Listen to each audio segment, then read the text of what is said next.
ساری leadership London بیٹھی ہوئی ہے، جن کی پراپرٹیز ساری وہاں پہ ہیں۔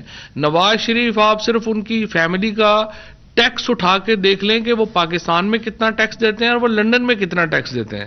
یہ East India company, modern East India company, جس کو اب ہم نون لیگ کہتے ہیں، یہ سارے کچھ پاکستان سے لے کے باہر جو ایسٹ انڈیا کمپنی نے ہندوستان کے ساتھ کیا اور مغل بادشاہوں کے ساتھ کیا، وہی کچھ جو نون لیگ اور ان کی لیڈرشپ ہے انہوں نے اس کو اس صدی میں آ کے ریپیٹ کیا۔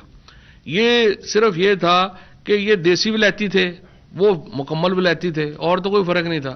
انہوں نے آ کر کے جس طرح ایسٹ انڈیا کمپنی نے آ کے پاکستان سے پیسہ لوٹا اور یہاں سے پیسہ باہر ٹرانسفر کیا، یہی کچھ نون لیگ ون نے کیا اور شریف فیملی نے کیا۔ یہاں پہ آئے، پیسہ لوٹا اور باہر ٹرانسفر کیا، اور اب وہاں پہ پولو میچ دیکھ رہے ہیں۔ گوال منڈی میں پٹھو گرم کھیلنے والے، اب ماشاءاللہ وہاں پہ جو ہے سارے پورا خاندان بیٹھا ہوا ہے۔ وہ وہاں پہ اب جو بندہ بھی جس کو پولو کی سمجھ ہے، اس کو پتا ہے کہ لندن کے اندر پولو پونی رکھنا کتنا مہنگا کام ہے، اور وہاں پر جو گھوڑے رکھ کے اور وہاں پہ وہ تصویریں بنوا رہے ہیں۔